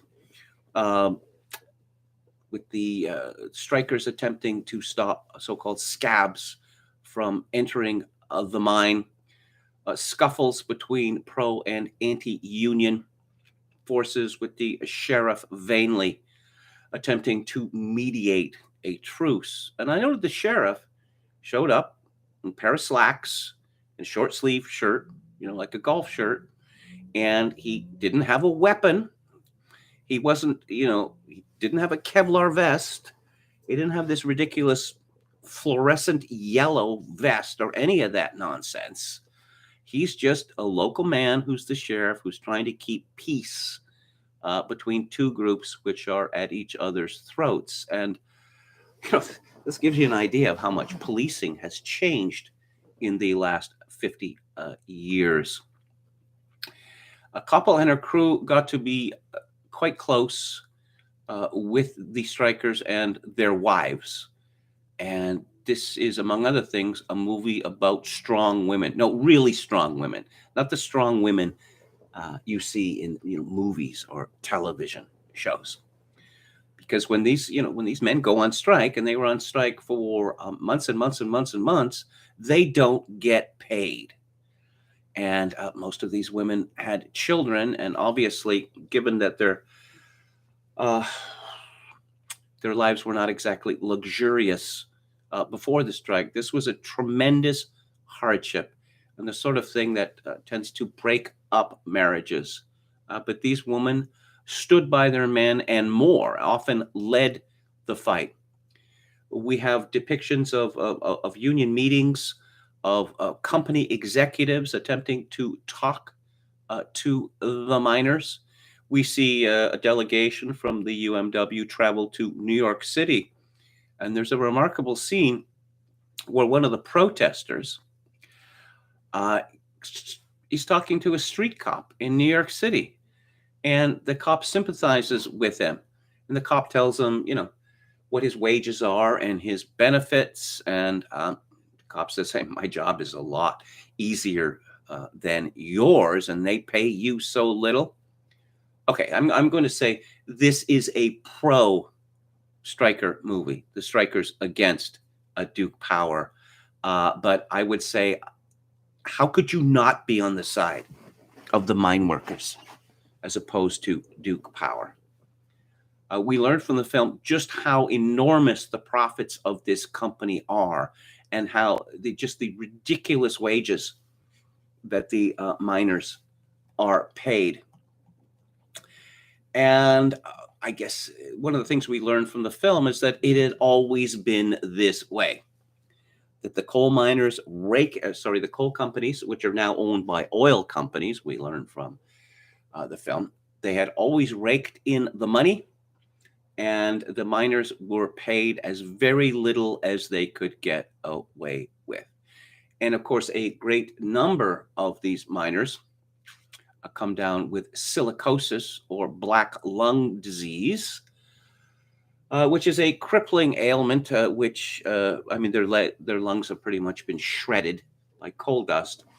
And it leads to a condition where it is difficult, if not impossible, to breathe. It's an agonizing condition. You could say about this film, you are there, especially when some of the thugs hired by Duke Power decide to attack the film crew, where they're struck and knocked to the ground, and threats are made that they're going to kill these hippie outsiders. Now, of course, the miners themselves are quite conservative. I'm sure they vote for the Democrats mostly, but the Democratic Party was a lot different, in the early 1970s than it is now. The founder of the United Mine Workers, John Llewellyn Lewis, was ferociously anti-communist and a Republican who would not let communists have positions in his union. Of course, there's a great deal in this film about the politics of the United Mine Workers, because that is an extraordinary story in itself. The president of the UMWA at that time was an old hack called Tony Boyle. And his opposition was led by a man called Jock Yablonsky. There was an election for Tony Boyle went to be reelected, and it seems pretty clear that the vote was fraudulent. But Boyle won, but it seems that was not enough for Tony Boyle. So, imitating the mob, he hired a bunch of lowlives to kill Jock Yablonsky and his family, and they did so. These people were so incompetent that they left their fingerprints all over the place. And compare that with the killing of Jimmy Hoffa. Has Jimmy Hoffa's body ever been found? No, it has not. Do we know who killed Jimmy Hoffa and how? No, we do not. Because the mafia, or at least in the old days, was good at killing people.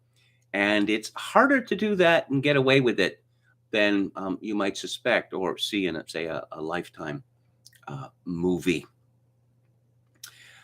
I used to be a trade union executive myself, actually. I was a shop steward. I was chairman of the grievance committee.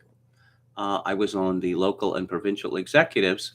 However, this was a very righteous union that I belonged to, an independent union. And we weren't paid. We held our meetings on our own time. And again, union business was quite time consuming, but we were not paid for it. What happens to a lot of union men, like Tony Boyle, is they learn that being a union executive, especially a union president, it's a lot better than being in the mines, for example. You get to wear a suit, and you get to sit in an office, and you get together. You have slap-up parties on the union's dime. And then you learn, if you get cozy with management, then your job can be even more lucrative.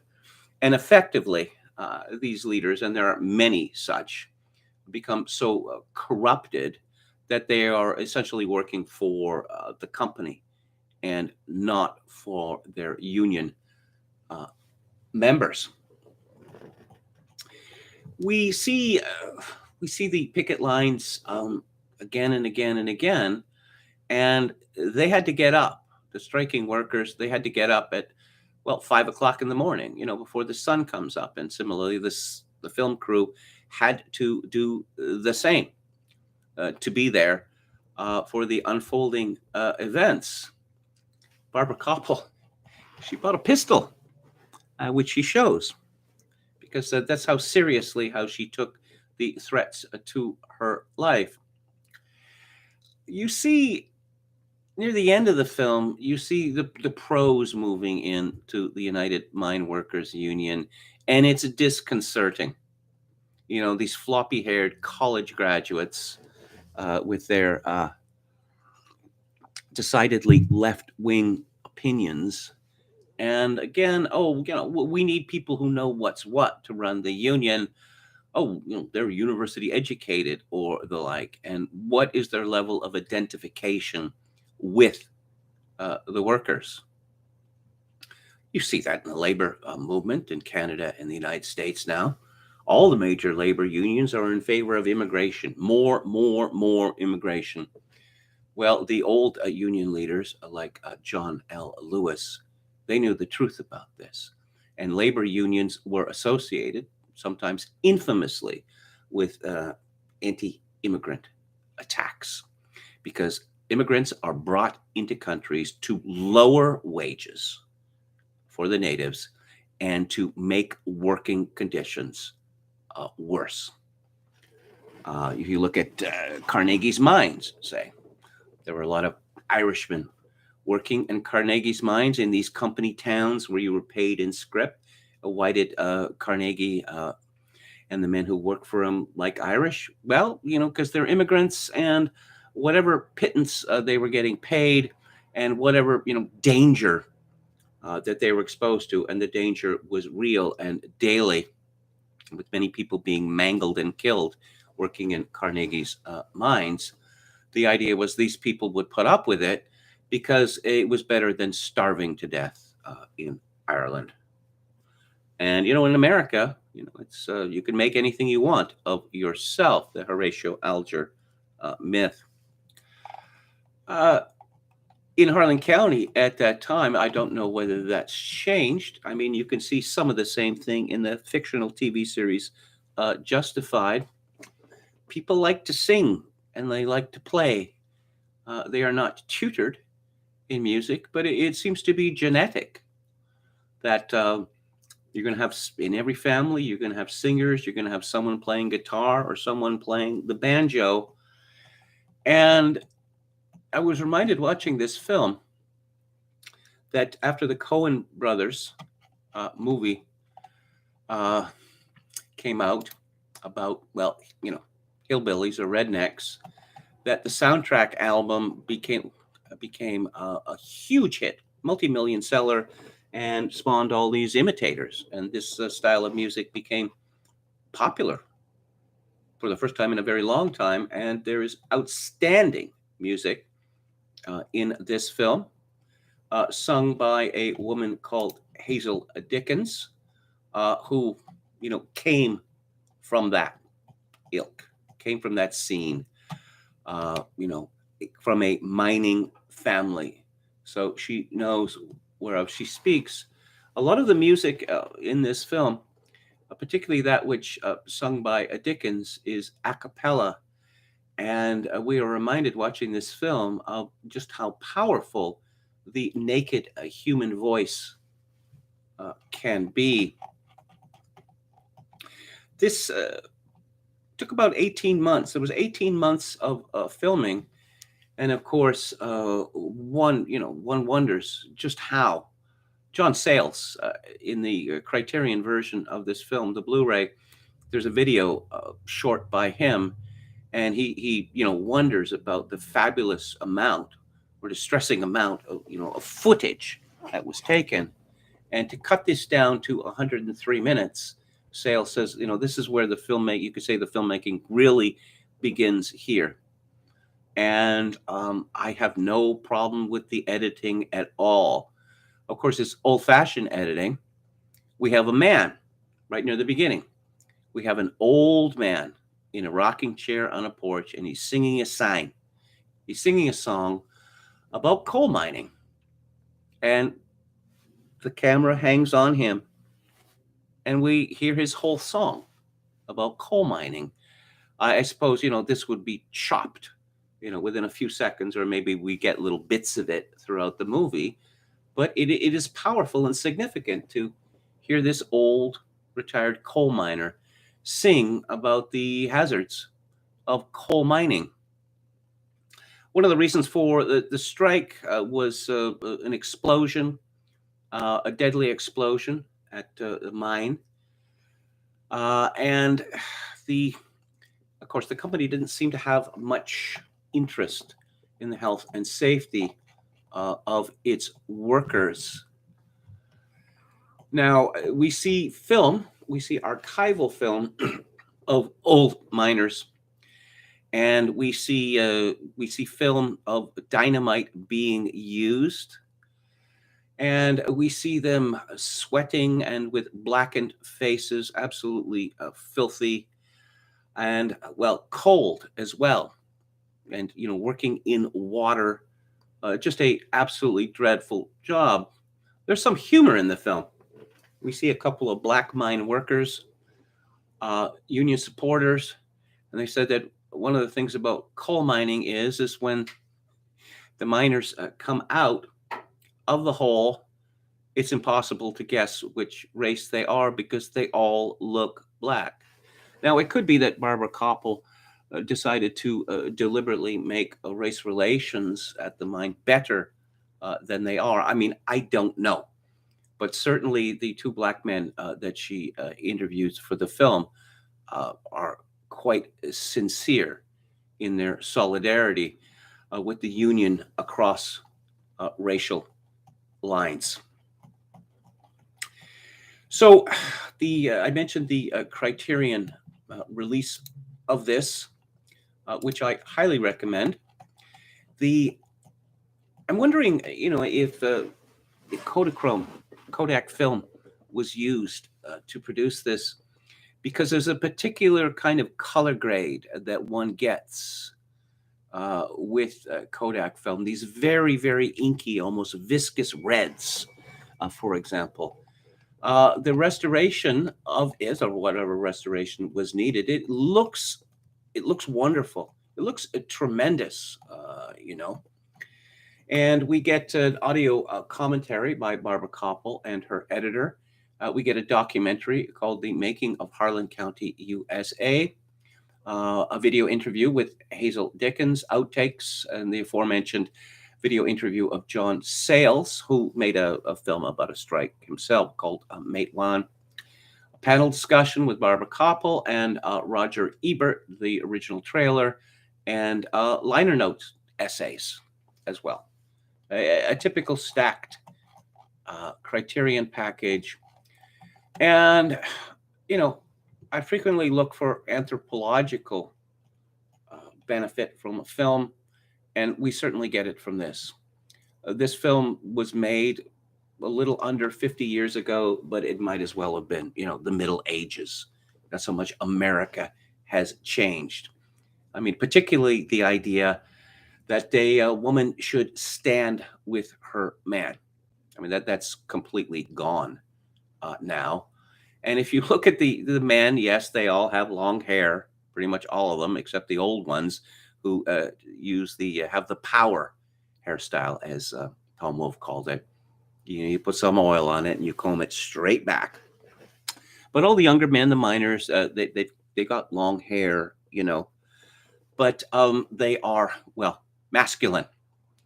And one doesn't see very many young men like that anymore, perhaps in Harlan County and in other places where people actually, work for a living instead of hammering away at their laptops. As I said at the beginning, I think this is one of the finest documentaries ever made, certainly that I've seen, and also an absolutely outstanding film. And I think that this is required viewing to understand unionism. I mean, old style unionism. That song, "Which Side Are You On?" We're hearing that question asked a lot these days. Of course, the roles have rather been reversed, but since this is COVID-free Thursday, I'm not going to get into that.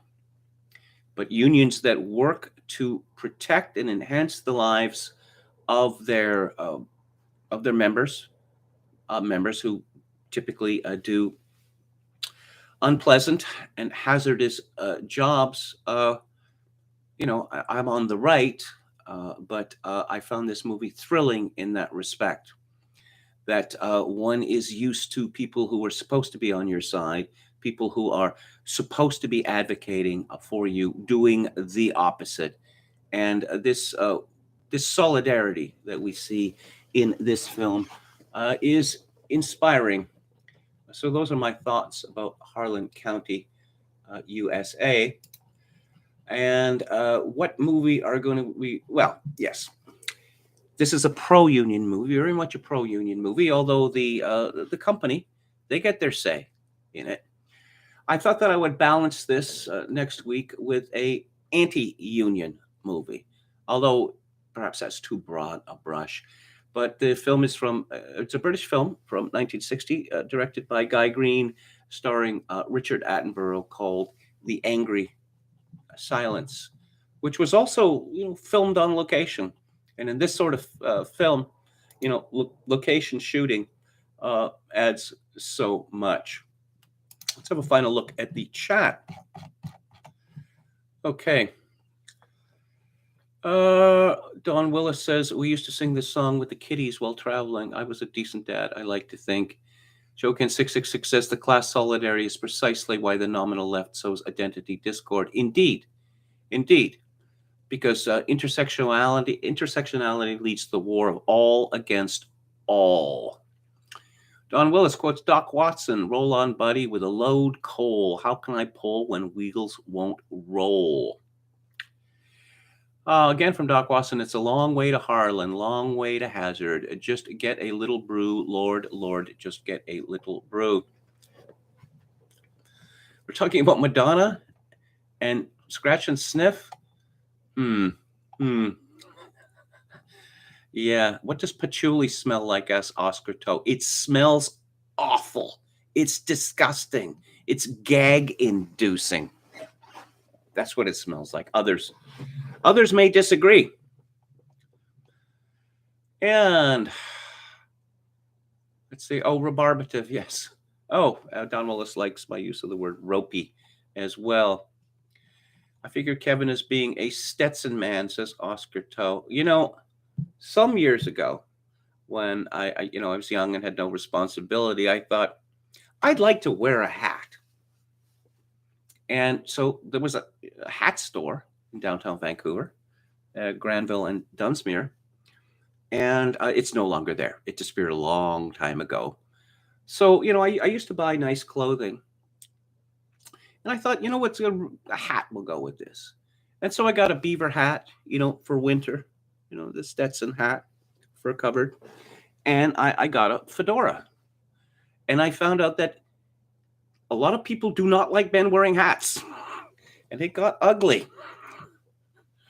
Walking down the street, wearing, one of these hats, and people passing by in cars and screaming, effing queer, that sort of thing.